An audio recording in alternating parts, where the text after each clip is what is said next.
Macy's and Bloomingdale stores this Christmas season. And it seems to have spread through the entire city of New York as well.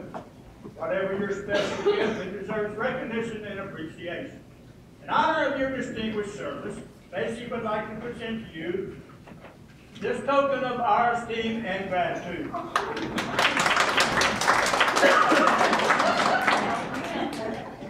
Thank you so much. It's very generous of you. It's going to make Christmas very special for someone who's been kind to me. It's for my X-ray machine. What?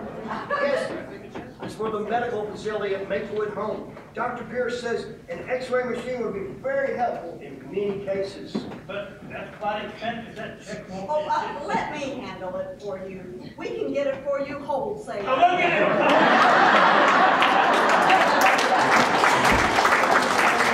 Well, thank you both very much.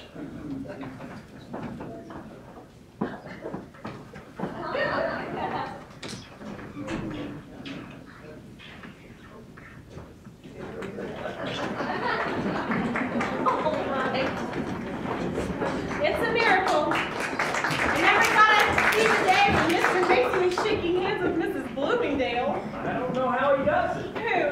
Chris. Oh, well, maybe he gathered some fairy dust while he was sailing through the air with his reindeer and he sprinkled it on everybody. George, your imagination, it's coming to life. Oh, not really, Fred. I was only joking. No, you weren't, and don't be afraid to admit it. Oh, and here, I've got a little presentation of my own to make. Oh, what is it?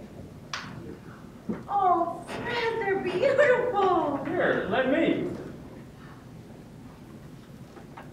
I went to Cartier's to look at necklaces, and you know what they did? What? They sent me to Tiffany's. The clerk at Tiffany's asked me if I'd seen the collection at Cartier's. Oh, my.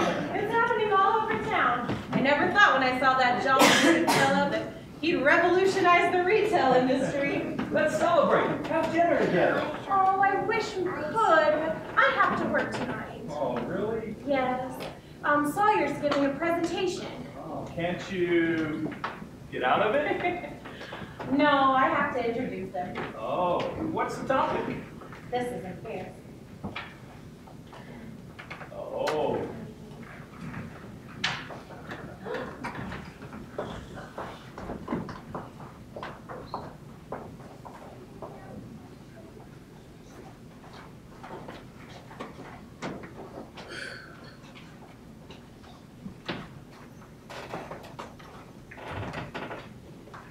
Guys, come here.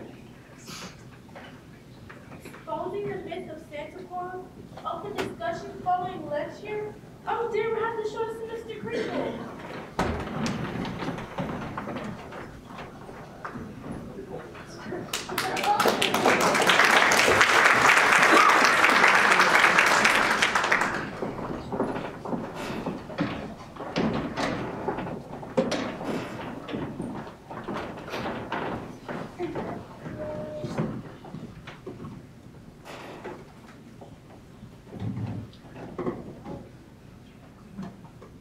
And so it gives me great pleasure to introduce Mr. Albert Sawyer.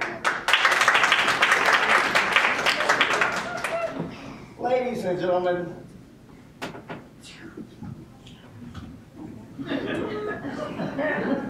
tonight we are here to explore the nature of the Santa Claus myth.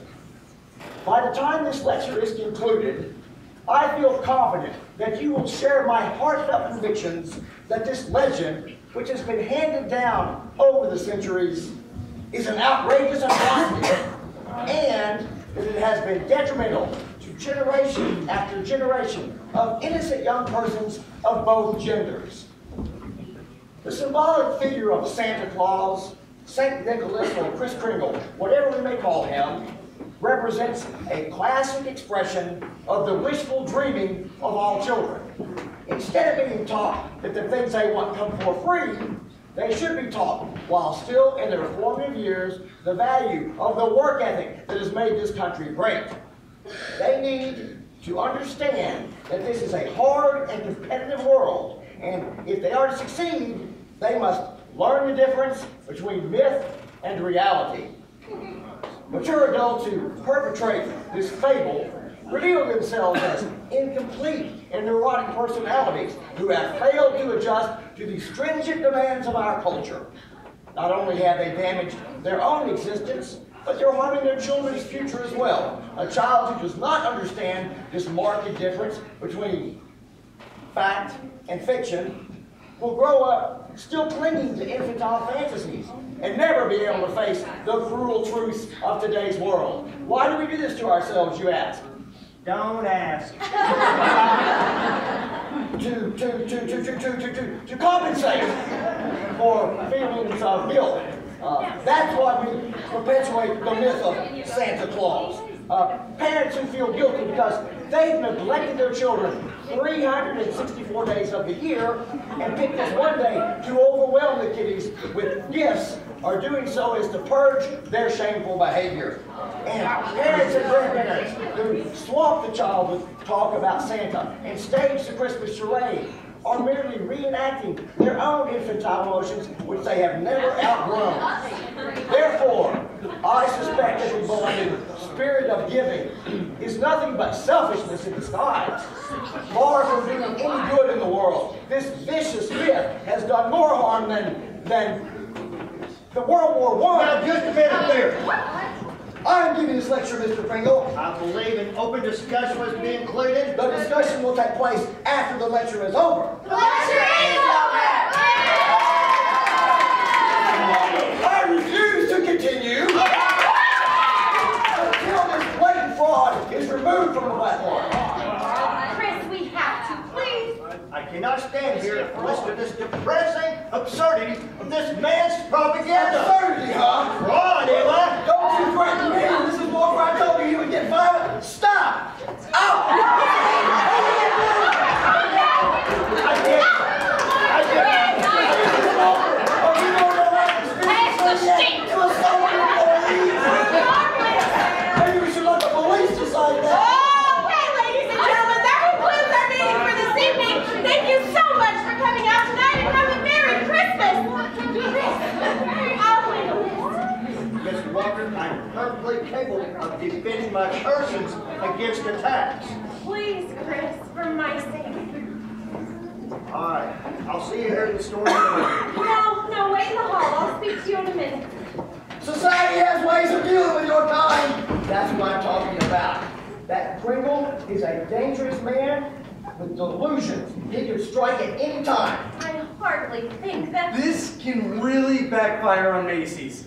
If Bloomingdale's or even the press were to find out that our Santa is potentially dangerous, the repercussions could be a disaster. I'm warning you, Mrs. Walker. Kringle is a stick of dynamite with a short fuse. I warned you. Thank goodness I was a victim of his lunacy and not some poor, defenseless child hanging on his knee.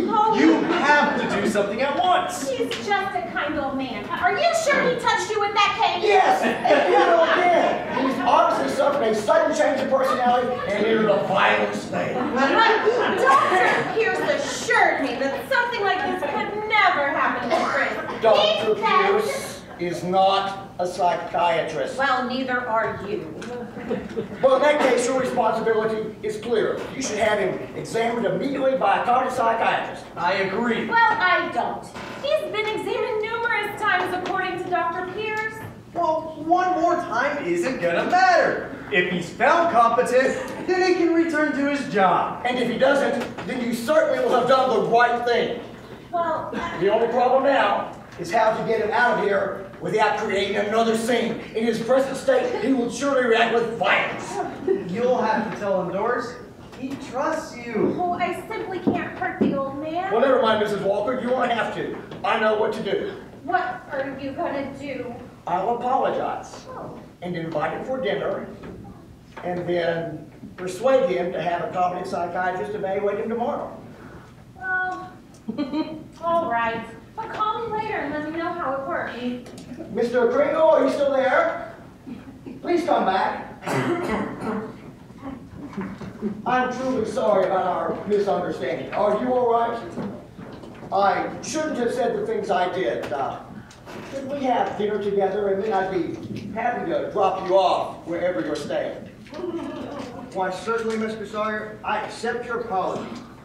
But I believe I will go with Mrs. Walker. It's all right, Chris. It'll give me a chance to catch up on some shopping. I'll go with Mr. Shellhammer, but I'll talk to you in the morning. Shall we go? Could you excuse me a moment? I need to speak to the elves. Certainly. I'll just go gather my things. I've been thinking, you know how we should always look for the good in everyone, no matter how bad that person seems to be? Does everyone include Mr. Sawyer? Sometimes the good in people is buried so deep that when it comes out, we may not recognize it because we blocked off the willingness to see it. Mr. Sawyer sees things very narrowly because he lacks the ability to dream. And he cannot imagine anything better than his own limited view. Is there hope for him? Yes, there's hope for him.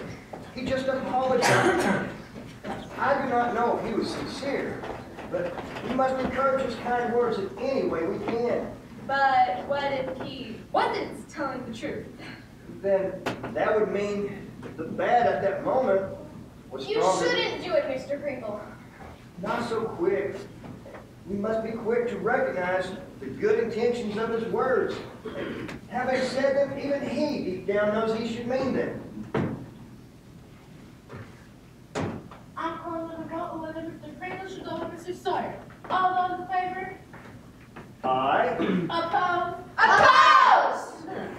I'm sorry, but I'm in charge of me, so the ayes have it. I'm going to give Mr. Sawyer a chance, and besides, it was Mrs. Walker who decided I should go with him. I can take care of myself. You elves go on home. I'll see you here in the store in the morning. Good night. It's a bad idea, though. All right. So you should know that. Terrible idea. There you are, Mr. Sawyer. Where shall we go to have dinner?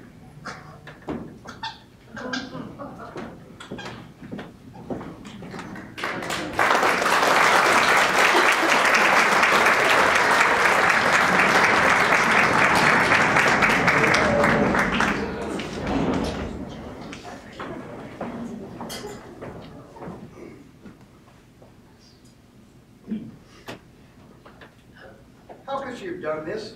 How could she have done this to me? Doris didn't send you here, Chris. She thought Sawyer was taking you to dinner. She must have been humoring me all along. I thought she was beginning to believe in me. How did it even happen that you came here with him to Bellevue? He tricked me.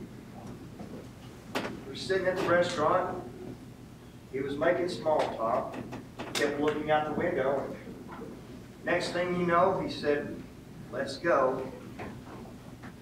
Went outside. He pushed me in a waiting taxi to me and put me between them. One of them said Bellevue. The other didn't even come along. But did they give you the usual sanity test, the one you know by heart? The same old test. Look, I was so devastated Doris would do this to me that I gave them all the wrong answers, so they committed me. Doris had no idea what Sawyer was up to, Chris. She only agreed that you two would have dinner and he would just talk with you about seeing a psychiatrist. That's relief. But she couldn't speak to me herself. She was afraid of hurting you. Well, I'm hurt anyway. I'm just an old man with a white beard that she felt sorry for. She feels more than that, Chris, I'm sure. No, she had doubts, Fred. If it'd been you drug off here, she'd been here in a heartbeat. She certainly had doubts at first, Chris, but she was really beginning to open up and believe. I'm afraid her belief was still too new and fragile, and, well, Sawyer may have tipped her the other way. Chris, I'm sure Doris won't want you to stay here. It's not just Doris. It's people like Sawyer. He's dishonest. I don't want to say the other awful things that come to mind. If that's how sane people act, I'd rather stay here with these more honest folks. Nonsense, Chris. You're quite sane, and a whole lot more sane than most. But he's out there, and I'm in here. I should have listened to the elves. I thought there was some good in that man I could touch. I'll be spending my life in Mount Hope after all, just like Dr. Pierce said. Chris, don't be so gloomy. You know you're not living up to your own philosophy. You can't just think of yourself. Am I just thinking of myself? You can't give up. What happens to you matters to a whole lot of people. People like me who have faith in you and what you stand for. And then people like Susan who are only just beginning to learn about faith. Well, maybe. Maybe you're right. Gosh golly, I'm ashamed of myself. You know what, Fred? Let's get out of here. Oh, now, wait a minute, Chris. It's not going to be that easy. There are some legal matters that may be rather difficult to clear up. I'm not sure. You tell me not to be discouraged. And Fred, don't you be discouraged. I have faith in you. I believe you can do it. Really? Then I'll do it. I'll get you out of here, Chris.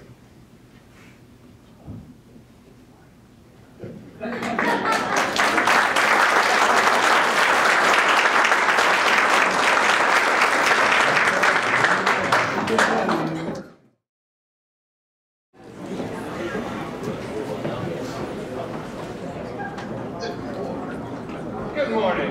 What a beautiful day. It's been a good year for you too, hasn't it, Your Honor? Yes, things have gone pretty well. I see no reason why the spring election won't fall in my lap. Perhaps my Christmas present to Mrs. Harper ought to be more elaborate this year. Maybe that trip to Bermuda. That ought to be real nice.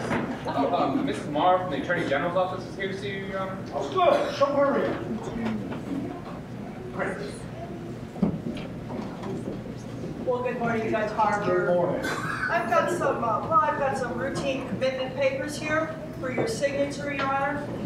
You should find everything in order. I went over them very carefully, and the psychiatric report from Bellevue Hospital is attached. Bellevue, huh? Age unknown. An old man, huh? Very old, Your Honor. Well, I suppose I should read all of this. Well, you really don't have to. You know, it's a clear-cut commitment case, and the fellow calls himself Kris Kringle. He thinks he's Santa Claus. Pardon me, sir. Mr. Gailey's here to see you. What does he want? He says he's representing a person named Kris Kringle, Your Honor. Better show him in. Santa Claus has a lawyer? Good afternoon, Your Honor. My name is Fred Gailey. I represent Mr. Kringle. I believe you received the papers. Yes, it's just a matter of signing the consent, it seems. That'll get the old fellow out of harm's way for what's left of his life. No, if you don't mind, Your Honor, there seems to be indications that Mr. Kringle has been victimized. Therefore, I'm requesting a proper hearing so that I can provide witnesses. I thought you said this case was clear cut. It was, Your Honor, as far as I knew. This is the first I've heard about a challenge. This psychiatric evaluation, Mr. Gailey, there is a clear diagnosis. And here is a statement saying that in addition to his delusion, he became violent. Now, that seems to be a pretty clear basis for commitment, don't you think? That is a misrepresentation, Your Honor. That's why I'm requesting a hearing. I'm thinking about court time and expense to the taxpayers, Mr. Gailey. Your Honor may sign the commitment papers if you wish, sir, but I must advise you, I will submit a writ of habeas corpus. That won't be necessary. We might as well have a competency hearing. Monday morning at 10 a.m. Is that all right with you? Fine, thank you, sir. Well, is it tomorrow? Just when I thought I could clear my calendar for the Christmas holidays. Yes, Your Honor, I'll work it in. Fine. I'll see you on Monday then. Indeed. Have a good day, Finley. Thank you, ma'am. Same to you. Who do I see about dropping the Kringle commitment case? The Kringle commitment has been challenged, Mr. Sawyer. Yeah, his certification of insanity is unequivocal, but wouldn't you know, even Bellevue's word isn't good enough. I'd like this case to be dropped at once. Isn't there anything we can do? Sorry, the hearing's already been scheduled for next Monday morning. A public hearing? Attorneys? Mr. Macy demanded I get Santa Claus back at once. This is disastrous. Oh, don't worry, this Gailey kid, Kringle's lawyer, he's just a young sport looking to get himself some publicity. Publicity? My job, gone. No Christmas bonus. Maybe Mrs. Walker can talk to Mr. Daly.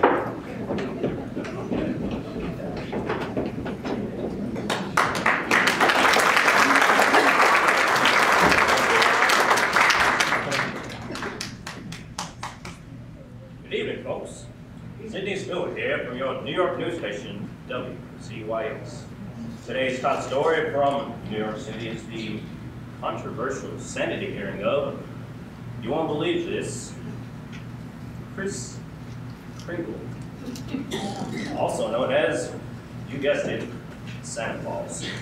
It seems that Macy's Sankey believes he is the real Santa Claus, and the state of New York wants to put him away for saying so. This could lead to a lot of disappointed children and empty stockings on Christmas morning. We'll keep you informed on what happens to Santa in the New York judicial system as the hearing progresses. This is WCYX.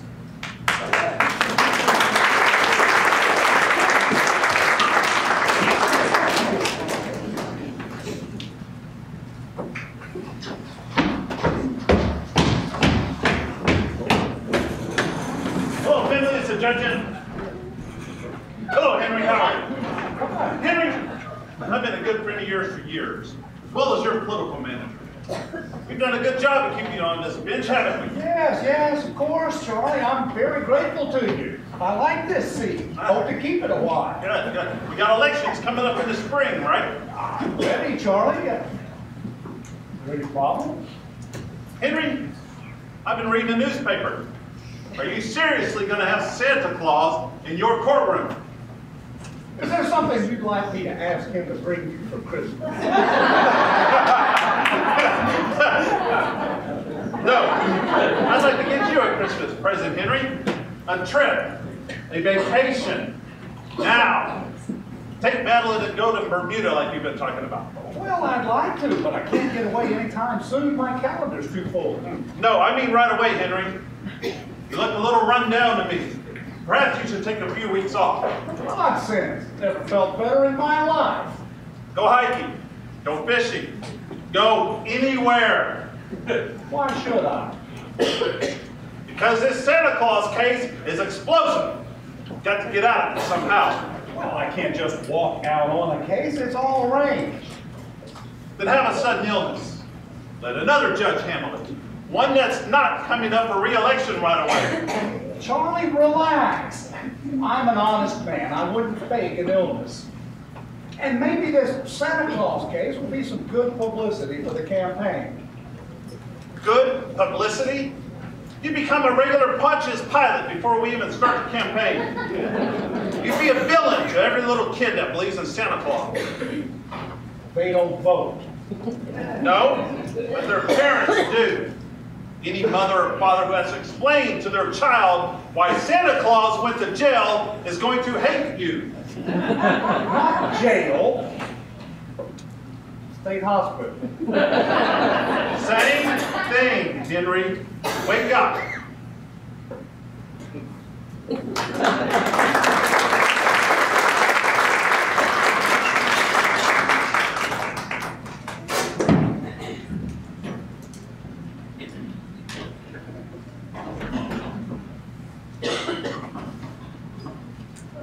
Did you see this thing about trying Santa Claus for sanity? Yeah, I saw it. I think he's crazy, don't you? What was that? I didn't hear about it. Yeah, the fellow calls himself Kris Kringle. Gotta be nuts. Well, I don't know. Why shouldn't there be a real Santa Claus? I think it's a nice idea. Well, even if it's real, I just hope they don't put the old guy away. He's no harm to nobody.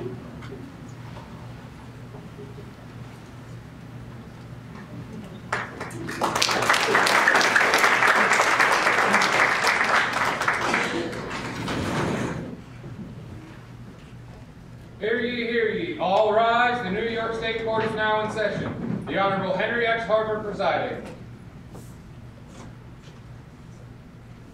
Please be seated. You may proceed. As the competency report has already been submitted into evidence, Your Honor, the prosecution would like to call its first witness, Mr. Chris Kringle.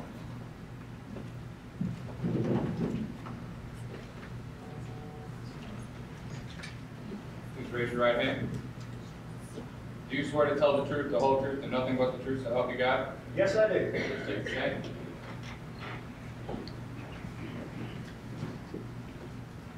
Good morning, Your Honor.